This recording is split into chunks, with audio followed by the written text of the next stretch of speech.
What's up, guys? Today I wanted to share 5 different ways you can hedge your downside when you're yield farming concentrated liquidity pools. If you guys have already been yield farming, or if you're just getting started and want to learn how to generate income from your crypto, then you're going to want to watch this because this is like playing defense, right? When we're yield farming, most of the time we're going long on the market and kind of like playing offense.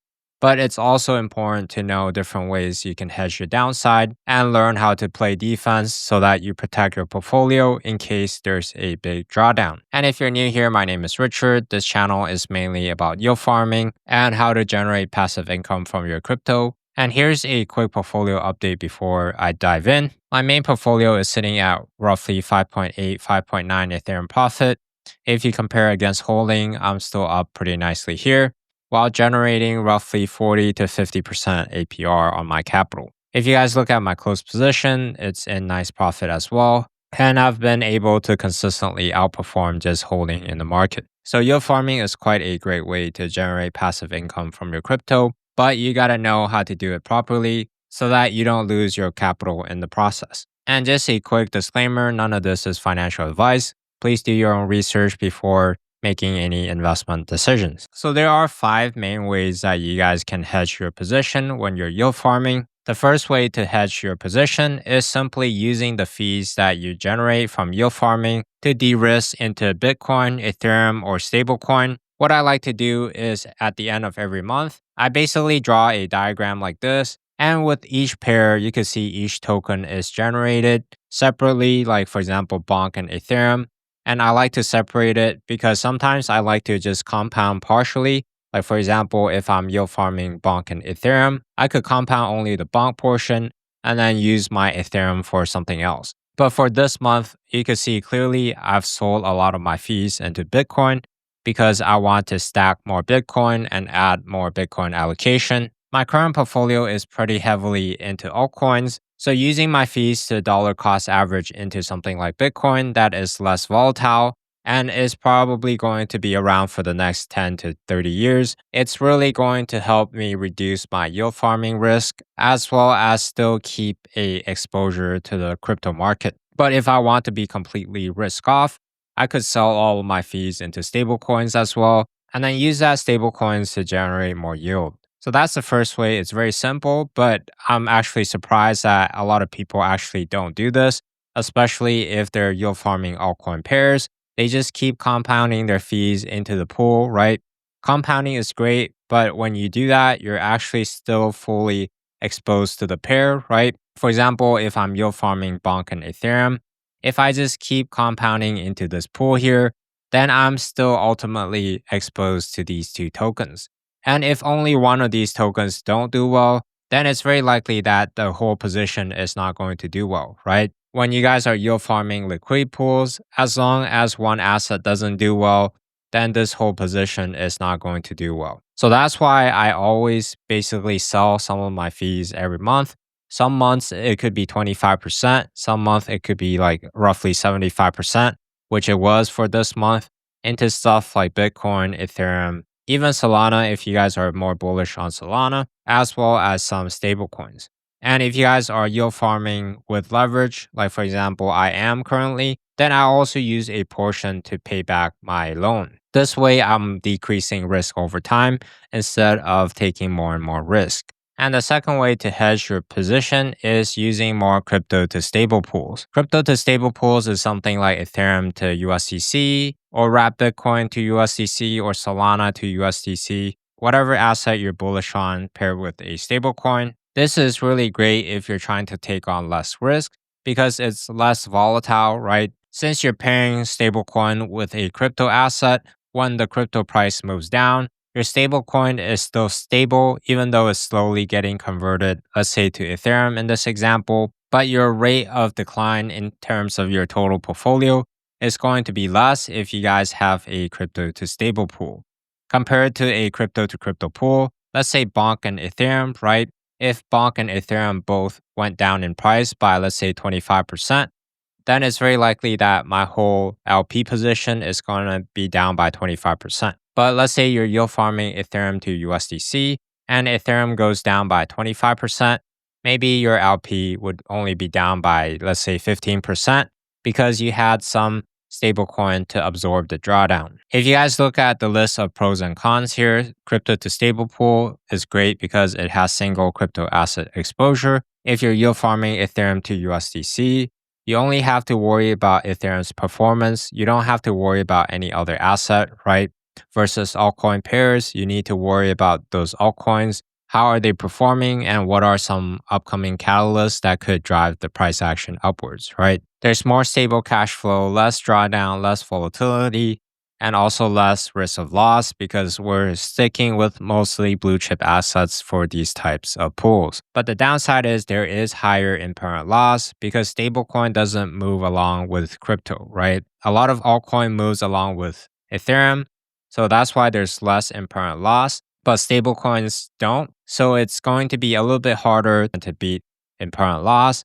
And there's less upside because let's say Ethereum pumps from the current price of roughly $2,400 to $4,000. A lot of your Ethereum in the LP is going to be converted to stablecoins in this case. So then your upside would be less than if you held like 100% Ethereum or if you were in crypto to crypto pools. And it's also not that great at accumulating crypto asset compared to a crypto to crypto pool. But it's still a great pool to be in if you're uncertain about the market condition. Let's say I look at Ethereum's price chart and then I'm not sure where the price is going to move, right? I might enter at this price with some Ethereum and take some profit on my Ethereum and basically yield farm like a wide range still from let's say $1,500 to $4,500 or $5,000.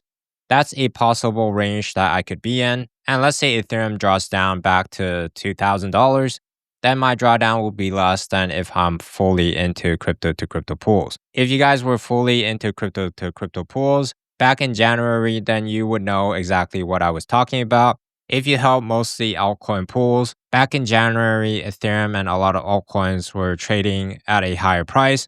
And we saw a roughly 60 to 70% drawdown. And if you were fully into crypto, then it's very likely that your portfolio will see at least a 50% to 70% drawdown as well, right? Compared to having some portfolio in crypto to stable pools, it's going to help absorb that drawdown. And those are especially good to get into if the prices are more overheated. Let's say Ethereum starts moving towards like $3,000 to $4,000. I personally would be yield farming more and more crypto to stable pools as well. The third way to hedge your downside is to use a low leverage short. So before I go into how to set up a short, I want to simulate how my LP would do when the price moves up and if my shorts get liquidated. So let's say the current price of Ethereum is roughly at 24.22. So I could change the price now to let's just say 24.20. Price deposit 24.20. And I'm going to use the value deposit of $3,000, for example. I personally like to use a 3-to-1 ratio when it comes to using a short hedge. So because it's not a 1-to-1 hedge, I typically would still make money if my short gets liquidated, and I would lose a little bit of money if the market pulls back. So that's a partial hedge. I like to do that compared to, over hedging. And then I end up losing money when the market pumps. So what I want to do is if I'm going with 3-to-1 ratio, I'm going to deposit $3,000. The price upper could go for, let's say, $5,000, and then price lower could be roughly $1,500. So let's say the price pumps all the way up to $5,000. My LP would be worth $3,772. And if I'm shorting with $1,000 with 1x leverage, I would know that it's not going to be enough to cover like the short if my position gets liquidated, because with 1x leverage, I would get liquidated at roughly 2x the current price, right? So what I want to make sure is that roughly at 48.40, I would have at least $4,000 in terms of the LP value to basically not lose any money if my short gets liquidated. So what I can do is, for example, adjust the upper range to 10,000 to make sure I have more capital appreciation. So in this case here, you can see when the Ethereum's price moves to 4,000, which is the left number, the LP value would be at 40.41. Let's say I get liquidated roughly at 4,800. my LP would be worth 4,385. So I would be happy with that because again, I would make money even if the market moves up and my hedge gets liquidated. And if we look at the worst case scenario, I don't expect Ethereum to drop much below 1,500.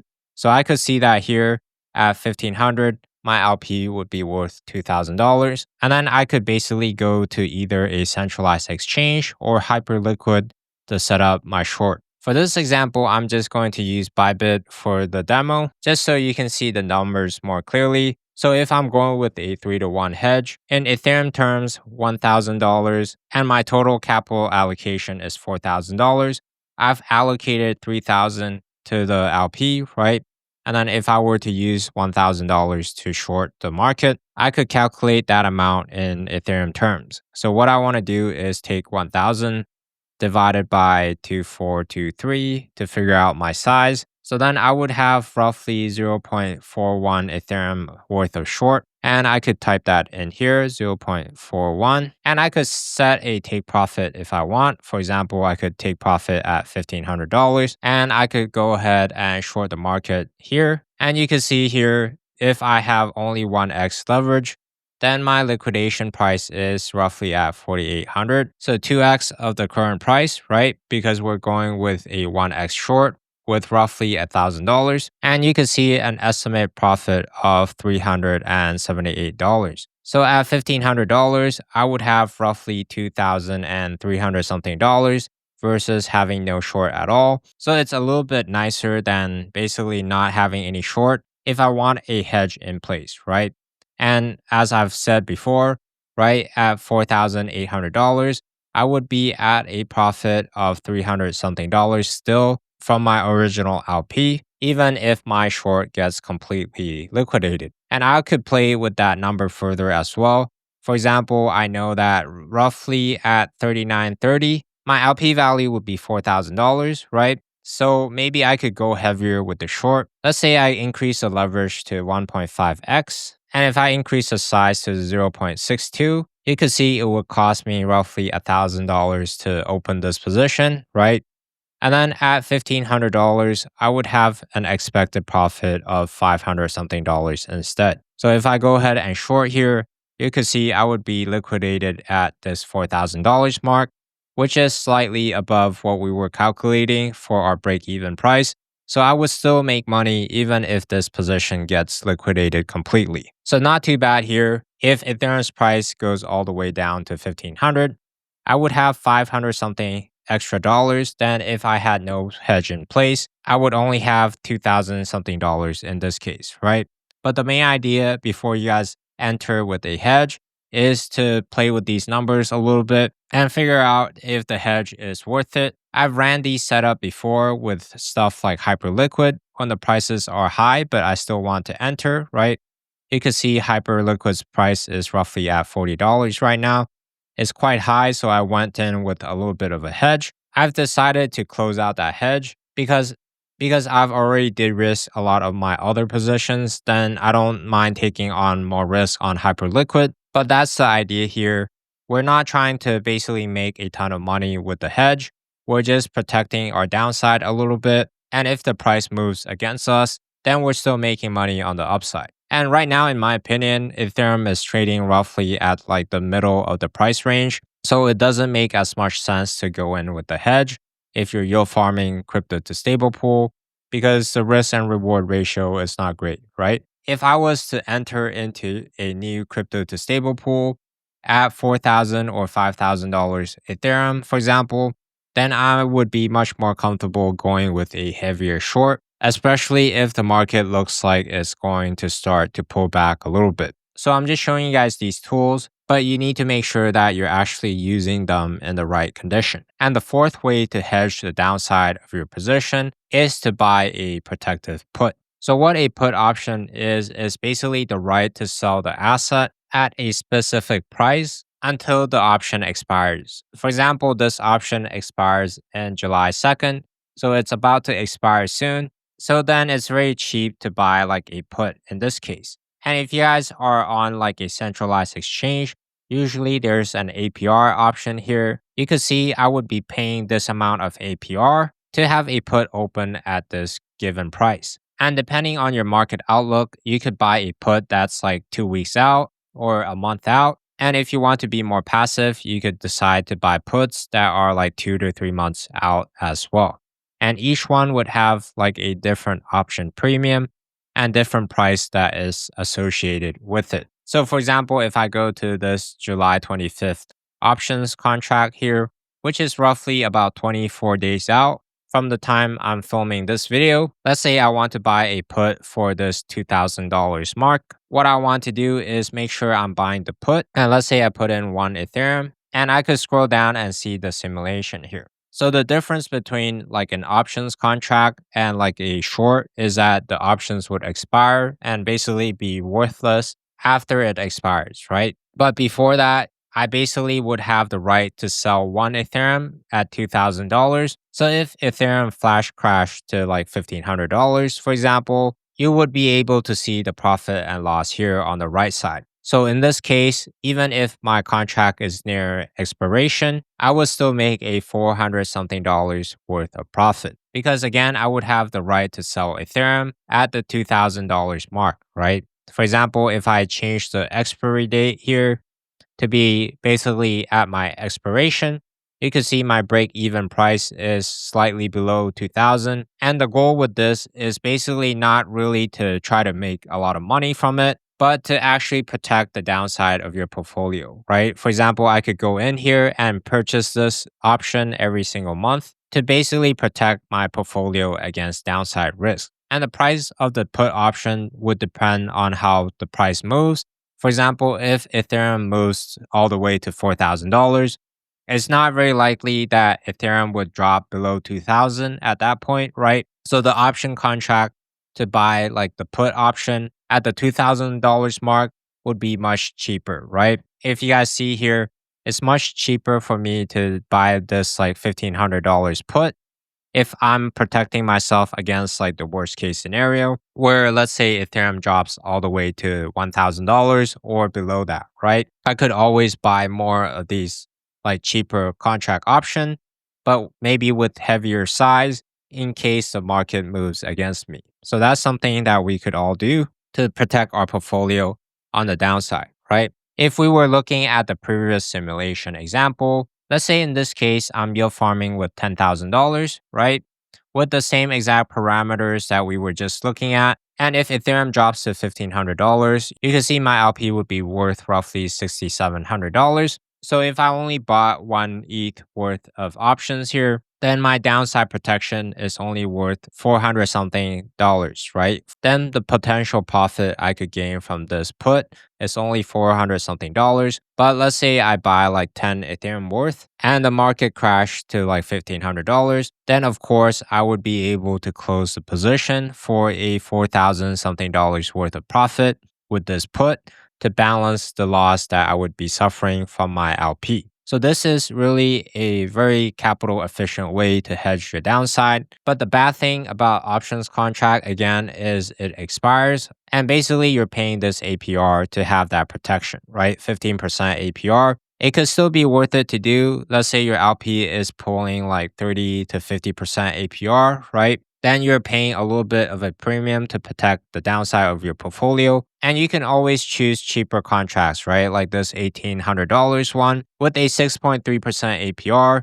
Or if you only want to protect against like the worst case scenario, you can even go for this $1,500 contract here with only a 2% APR. So for this contract to buy 10 Ethereum worth of protection, it would cost me only roughly $31, right? But again, if the contract is almost expired, Ethereum's price needs to drop below $1,500 for me to actually make money from this protection. So that's something to consider. And again, you can buy like positions that are further out as well. I've done that for Ethereum, for example, for this September 26th contract.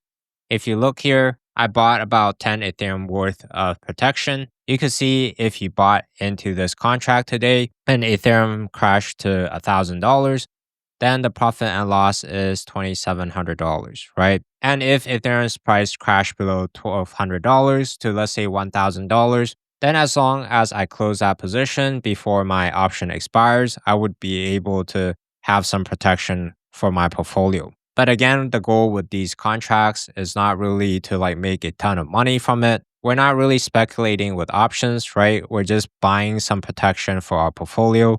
You can see the APR on this is really low. So it's worth it for me to do personally against like the worst case scenario. And we could ladder this as well. For example, I could buy like 10 Ethereum worth of protection at $1,200 and maybe like 4 Ethereum worth of at 1,400, 2 Ethereum worth at 1,600. That could be a strategy as well, as long as you know that you're sacrificing these APR over this period of time, basically as an exchange to protect the downside of your portfolio. And the last way to protect your DeFi portfolio against any downside is to simply diversify into other asset classes. Other asset classes meaning that things that are not that correlated to crypto. For example, the stock market is pretty correlated with crypto, but the correlation is not that high compared to like altcoins to Ethereum, for example. So it's still worth it to invest into stocks or stuff like gold, real estate, and dividend stocks that are basically less correlated with crypto. If you guys look at this chart here, this chart is the Holy Grail. It's by Ray Dalio, one of the more famous hedge fund managers. You can see as we increase like the number of assets in our portfolio, if these assets don't have a high correlation, our standard deviation of our portfolio would drop pretty sharply. Standard deviation is basically the measure of the volatility of our portfolio. So if we add a bunch of assets that are not correlated with one another, meaning that one asset might move up and then the other asset might move down, right? It basically would smooth out our portfolio. And over time, as long as they are solid assets that are outpacing inflation and making returns, then we would make a good return on our portfolio over the next 10 to 30 years, right? So this is what a lot of wealthy people do. They don't put all their assets into like stocks, for example. They would spread their asset into stocks, gold, bonds, real estate, and crypto, right? So, in my opinion, this is the best way to invest to make sure that you're protecting your portfolio. Even though I'm pretty heavily into crypto, I always make sure that I'm protecting my portfolio by adding other asset classes. So, just a quick recap before I hop off here. The first thing you could do to hedge the downside is basically use the fees to dollar cost average into stuff like Bitcoin, Ethereum, or stablecoin. The second way is to use more crypto to stable pool because it's less volatile. The third way is to add some short positions on like a perps platform like Bybit or Hyperliquid, but with low leverage to make sure that you're not liquidated and that you still profit when the market moves against you. And that strategy makes more sense when the prices are high, right? I personally don't want to short the market when the prices are really low. What I prefer instead, if the prices are low, is to use the put options. You could buy put options on platforms like Bybit. For example, I could buy like a $2,200 put option to have the right to sell Ethereum at $2,200 by paying this amount of APR, right? And if I want to just protect against the worst case scenarios, I could buy this $1,800 or this $1,500 mark so that is not as expensive. And the fifth way is to basically diversify into other asset classes. This is one of my favorite charts when it comes to investing because it kind of gives me like a peace of mind to know that I'm taking on less risk if I invest into multiple assets that are very likely to go up over time and that don't have that much of a correlation with each other. So that's it for this video, guys. I hope you guys found it helpful. And if you did, be sure to check out the other videos on my channel. I talk mainly about yield farming and how to generate more passive income with your crypto, as well as some investing concepts. So hopefully you could make more profit and avoid losses in the future. Thanks for watching. I'll catch you guys next time.